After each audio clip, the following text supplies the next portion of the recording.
नमस्कार मेरे प्यारे शेर और शेरनियों। आप सभी मेरे प्यारे शेर और शेरनियों को रत्न ऑनलाइन क्लासेज में स्वागत है। आज का जो क्लास है मैं आपको एनसीईआरटी 6 से 12th तक का जो एनसीईआरटी महेश वर्णवाल का है उससे लेके क्वेश्चन आ रहा हूँ कई दिनों से। जो उनका एनसीईआरटी 6 से 12th तक है, जो सभी एग्जामों में बहुत ही अति महत्वपूर्ण क्वेश्चन है, सभी एग्जामों के दृष्टिकोण से बहुत ही महत्वपूर्ण है। उनका क्लास आप लोगों के लिए लेके आता हूँ। NCERT 6 to 12th Mahesh Varnwal. तो आज हम लोग मध्यकालीन इतिहास के बारे में पढ़ने का काम करेंगे। मध्यकालीन इतिहास आज हम लोग जो पढ़ेंगे वो मध्यकालीन इतिहास के बारे में पढ़ने का काम करेंगे। देखिए आज हम लोगों का जो क्लास होने वाली है वह जबरदस्त क्लास होने वाली है।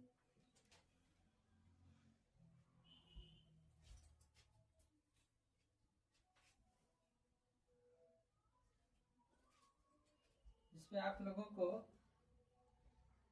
देखिए क्लास में किस प्रकार से आप लोगों का क्लास, आज की क्लास जानदार और शानदार होने वाली है। तो चलिए हम लोग चलते हैं, क्वेश्चन की ओर बढ़ते हैं। किस प्रकार से है क्वेश्चन, कहता है मयूर सिंहासन पर बैठने वाला अंतिम मुगल बादशाह कौन था। मयूर सिंहासन, ये जो मयूर सिंहासन है, ये मयूर सिंहासन पर बैठने वाला अंतिम जो मुगल बादशाह कौन थे। मयूर सिंहासन पर अंतिम बैठने वाला अंतिम मुगल बादशाह। वैसे आपका अंतिम जो मुगल बादशाह था वो आपका अंतिम मुगल बादशाह बहादुर शाह जफर द्वितीय था। बहादुर शाह जफर द्वितीय अंतिम मुगल बादशाह था। लेकिन यहाँ कह रहा है कि अंतिम मुगल बादशाह जो मयूर सिंहासन पर बैठने का काम किया था वो मोहम्मद शाह है। क्या है? मोहम्मद शाह। इसको मोहम्मद शाह रंगीला के नामों से जाना जाता है। मोहम्मद शाह को रंगीला बादशाह के भी नाम से जाना जाता है, याद रखिएगा। मोहम्मद शाह को रंगीला बादशाह के नामों से भी जाना जाता है।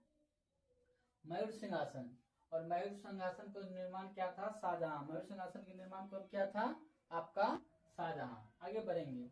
अंग्रेजों को बंगाल में शुल्क मुक्त व्यापार की सुविधा किस मुगल सम्राट ने प्रदान की। देखिए ये है अंग्रेज। कौन है? अंग्रेज। ये अंग्रेजों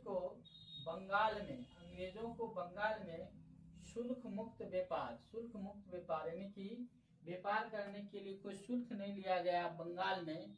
तो अंग्रेजों को ये शुल्क मुक्त व्यापार करने का आदेश कौन सा, ठीक है ना, अंग्रेजों को दिया है, इसके बारे में जानेंगे। ये है आपका शासक का नाम है मुगल शासक फर्रुखासियार। ये जो फर्रुखासियार है, याद रखिएगा, फर्रुखासियार ये एक ऐसे मुगल शासक हुए जो बंगाल में अंग्रेजों को मुक्त व्यापार करने का आदेश फरमान जारी किए थे। यानी कि अंग्रेजों को बंगाल में मुक्त व्यापार करने का जो फरमान जारी किए थे वो आपका है फर्रुखासियार। कौन सा है? फर्रुखासियार, याद रखिएगा। तथा कश्मीर के शासक जैन उल आबदीन। तथा कश्मीर के शासक किसे कहा जाता है? याद रखिएगा, कश्मीर के शासक किसे कहा जाता है? तो याद रखिएगा जैन उल आबदीन। ये जो है जैन उल आबदीन कश्मीर के शासक हैं। और सर्वप्रथम जजिया कर समाप्त किया था, इसे कश्मीर अकबर भी कहा जाता है। याद रखिए, सबसे इम्पोर्टेंट, कश्मीर का अकबर किन्हें कहा जाता है। ये कोई क्वेश्चन बनता है कि कश्मीर का अकबर किन्हें कहा जाता है। कश्मीर का अकबर, तो कश्मीर का अकबर किन्हें कहा जाता है? तो कश्मीर का अगर अकबर आपसे पूछा जाए, याद रखिएगा आप, जैन उल और आबदीन, जैन उल आबदीन। इसे जम्मू कश्मीर या कश्मीर का अकबर बोला जाता है। कश्मीर के शासक जैन उल आबदीन सर्वप्रथम जजिया कर समाप्त किया था। इसे जम्मू कश्मीर का अकबर बोला जाता है। कश्मीर का अकबर, याद रखिएगा, कश्मीर का अकबर किन्हें कहा जाता है? तो कश्मीर का अकबर किसे कहा जाता है? जैन उल आबदीन को कश्मीर का अकबर कहा जाता है। किस स्थान को भारत का सिराज कहा जाता है? देखिए भारत का सिराज, याद रखिए, आप लोग गौर कीजिएगा, यहाँ पर भारत का सिराज यानी भारत का सिराज, किस स्थान को भारत का सिराज कहा जाता है? तो जौनपुर को भारत का सिराज बोला जाता है। जौनपुर को क्या बोला जाता है? भारत का सिराज। याद रखिएगा, जौनपुर को भारत का सिराज बोला जाता है। शीर-ए-अकबर, महान रहस्य किस रचना से की गई है? शीर अकबर। शीर अकबर ये दारा शिकोह। कौन है? दारा शिकोह। दारा शिकोह शीर अकबर यानी दारा शिकोह ये शाहजहां का ज्येष्ठ पुत्र है। शीर अकबर दारा शिकोह कौन है? शाहजहां के ज्येष्ठ पुत्र दारा शिकोह। तथा हैदराबाद के स्वतंत्र राज्य का संस्थापक कौन थे? तो हैदराबाद के स्वतंत्र राज्य के संस्थापक पूछा जा रहा है। हैदराबाद के स्वतंत्र राज्य के संस्थापक किन्हें कहा जाता है? जिसे कहता है चिंगलीज खान। किसे? चिंगलीज खान को हैदराबाद के स्वतंत्र शासक कहा जाता है। याद रखिएगा, चिंगलीज खान को हैदराबाद के स्वतंत्र शासक कहा जाता है, चिंगलीज खान को। तथा नादिर शाह के आक्रमण के समय मुगल शासक कौन थे? यानी नादिर शाह के आक्रमण के समय, यानी कि नादिर शाह कब आक्रमण करता है? 1739 में। कब करता है? 1739 में। तो इस समय कहता है कि आक्रमण के समय मुगल शासक कौन थे? याद रखिएगा, नादिर शाह के समय मुगल जो शासक कौन था? वो मोहम्मद शाह था। कौन था? मोहम्मद शाह। याद रखिएगा, नादिर शाह जब आक्रमण करते उस समय मुगल शासक कौन थे? तो मोहम्मद शाह। कौन था? मोहम्मद शाह। और मोहम्मद शाह को ही रंगीला बादशाह कहा जाता है। मोहम्मद शाह को रंगीला बादशाह कहा जाता है। और मयूर सिंहासन में बैठने वाला अंतिम जो शासक था यही मोहम्मद शाह ही था। और नादिर शाह के आक्रमण के समय भी शासक कौन था? मोहम्मद शाह था। हैदराबाद के स्वतंत्र राज्य के संस्थापक कौन थे? तो चिंगलीज खान। याद रखिएगा, हैदराबाद के स्वतंत्र राज्य का संस्थापक कौन था? तो चिंगलीज खान थे। शीर अकबर की जो रचना किसने की थी? शीर अकबर की जो रचना वो दारा शिकोह किए थे। किस स्थान को भारत का सिराज कहा जाता है? तो जौनपुर को भारत का सिराज कहा जाता है। उसके बाद कश्मीर का अकबर किसे बोला जाता है? तो जैनुल आबदीन। जैनुल आबदीन को कश्मीर का अकबर बोला जाता है। याद रखिएगा आप लोग, जैनुल आबदीन को कश्मीर का अकबर बोला जाता है। और कौन सा जो मुगल था जो अंग्रेजों को बंगाल में मुक्त व्यापार करने का फरमान जारी किया था? खरखसवार। याद रखिएगा, खरखसवार। और मयूर सिंहासन पर बैठने वाला अंतिम मुगल बादशाह कौन था? मोहम्मद शाह रंगीला। इस प्रकार से याद रखिएगा। आगे बढ़ेंगे हम लोग।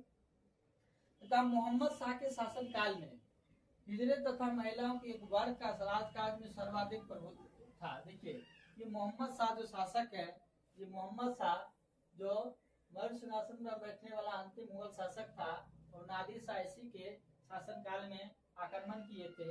कहा जाता है हिजरों तथा महिलाओं के एक वर्ग का राजकाज में सर्वाधिक प्रभुत्व था। कहता बमनी राज की स्थापना प्रभुत्व था। राजकाज में सर्वाधिक क्या था? प्रभुत्व था, शामिल था। आगे देखिए, बमनी राज की स्थापना किसने की थी? बमनी राज की स्थापना हसन गंगू ने की थी। बमनी राज की स्थापना किसने की थी? बमनी एक राज्य है और उसका जो संस्थापक पूछा जाता है, संस्थापक कौन है बमनी राज का? याद रखिएगा, बमनी राज के संस्थापक हसन गंगू है और 1347 ईस्वी में की थी इसकी स्थापना। कब की? 1347 में। तथा मुगल काल में किस बंदरगाह को बाबुल मक्का या मक्का द्वार कहा जाता है? याद रखिएगा, ये बहुत इंपॉर्टेंट है। मुगल काल में किस बंदरगाह को बाबुल मक्का या मक्का द्वार कहा जाता है? मक्का द्वार कहा जाता है। बाबुल मक्का या मक्का द्वार कहा जाता है। मुगल काल के किस बंदरगाह को बाबुल मक्का या बंदरगाह? याद रखिएगा, मुगल काल में किस बंदरगाह को बाबुल मक्का या मक्का द्वार कहा जाता है? याद रखिएगा, सूरत बंदरगाह को। कौन सा? सूरत बंदरगाह। ये सूरत आपको गुजरात में पड़ जाता है। सूरत कहाँ पड़ जाता है? गुजरात में। ठीक है ना। तो मुगल काल में किस बंदरगाह को बाब उल मक्का या मक्का द्वार कहा जाता है? तो सूरत बंदरगाह को। देखिए, आपका जो भी क्वेश्चन करवाया जा रहा है ये आपका एनसीईआरटी है, जो क्लास 6 से 12th तक का महेश वर्णवाल का है। आप इसको गूगल प्ले स्टोर से भी सर्च करके देख सकते हैं और पढ़ सकते हैं और समझ सकते हैं। यानी गूगल प्ले स्टोर पर जाके आप इसको क्या कर सकते हैं? महेश वर्णवाल एनसीईआरटी 6 से लेके 12th तक का है, वो आपको पढ़ाने का कार्य किया जाता है, जो बहुत अति महत्वपूर्ण है, सभी एग्जामों के दृष्टिकोण से बहुत महत्वपूर्ण है। तो मुगल काल में किस बंदरगाह को बाबुल मक्का या मक्का द्वार कहा जाता है? तो सूरत बंदरगाह को। उसके बाद आपका है हितोपदेश को। फारसी जो हितोपदेश है, ये नारायण पंडित का लिखा हुआ हितोपदेश का फारसी में अनुवाद किसने किया था? देखिए, हितोपदेश को फारसी में अनुवाद किसने करवाया था? तो जो हितोपदेश के लेखक है ये नारायण पंडित है। कौन है? नारायण पंडित। हितोपदेश नारायण पंडित। और ये जो फारसी में अनुवाद कराया था क्या नाम था? ताजुल माली। क्या नाम था? ताजुल माली। इसका क्या नाम था? ताजुल माली। तथा जयसिंह द्वितीय ने दिल्ली में खगोलीय वेधशाला का निर्माण करवाया था। कहाँ करवाया था? खगोलीय वेधशाला का निर्माण दिल्ली में करवाया था। तो दिल्ली में करवाया था खगोलीय वेधशाला का निर्माण। और वर्तमान में जंतर मंतर कहा जाता है। वर्तमान में इसे क्या कहा जाता है? जंतर मंतर। कौन करवाया था? जयसिंह द्वितीय। याद रखिएगा, जयसिंह द्वितीय के द्वारा दिल्ली के खगोलीय वेधशाला का निर्माण कराया, जिसे वर्तमान में क्या कहा जाता है? जंतर मंतर। क्या कहा जाता है? जंतर मंतर। तथा विश्व का सबसे बड़ा गुंबद कौन है? तो विश्व का सबसे बड़ा जो गुंबद है वो आपका गोल गुंबद बीजापुर कर्नाटक में स्थित है। बीजापुर कर्नाटक में स्थित है। याद रखिएगा, विश्व का सबसे बड़ा, ठीक है ना, विश्व का सबसे बड़ा गुंबद। याद रखिएगा, विश्व का सबसे बड़ा गुंबद, ये विश्व का जो सबसे बड़ा गुंबद है गोल गुंबद बीजापुर कर्नाटक में स्थित है। विश्व का सबसे बड़ा गोल गुंबद बीजापुर कर्नाटक में स्थित है। गोल गुंबद बीजापुर।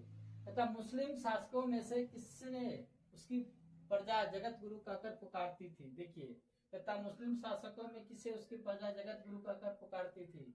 देखिए, जगत गुरु कह के पुकारा जाता था। जगत का अर्थ होता है संसार। जगत का अर्थ होता है संसार। संसार का गुरु यानी जगत गुरु।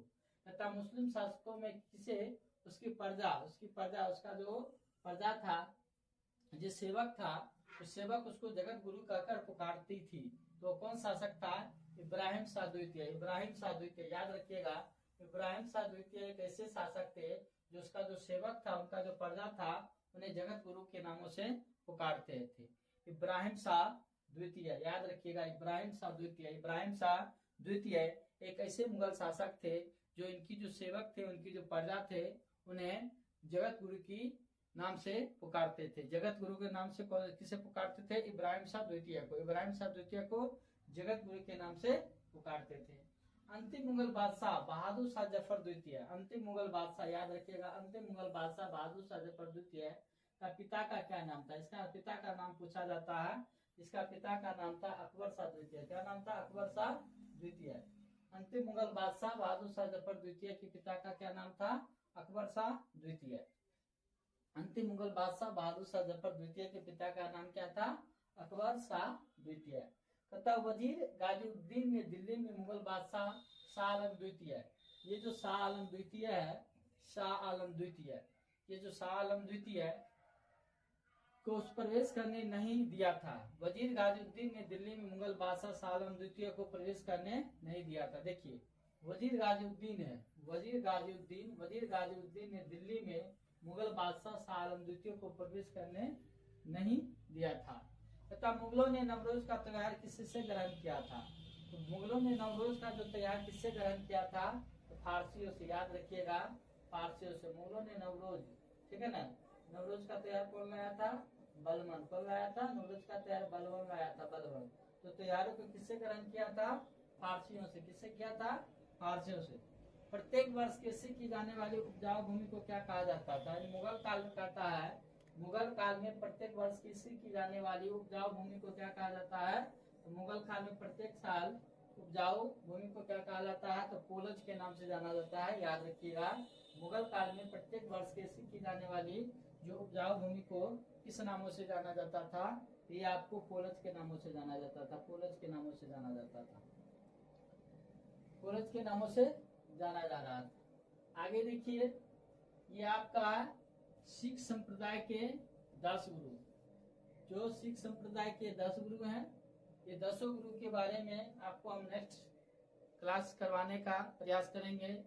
तो याद रखिएगा, जो नेक्स्ट क्लास होगा सिख के 10 गुरु के बारे में होगा और सिख धर्म के बारे में हम लोग पढ़ेंगे। तो आज का इतना ही क्लास समाप्त होता है मेरे प्यारे शेर और शेरनियों।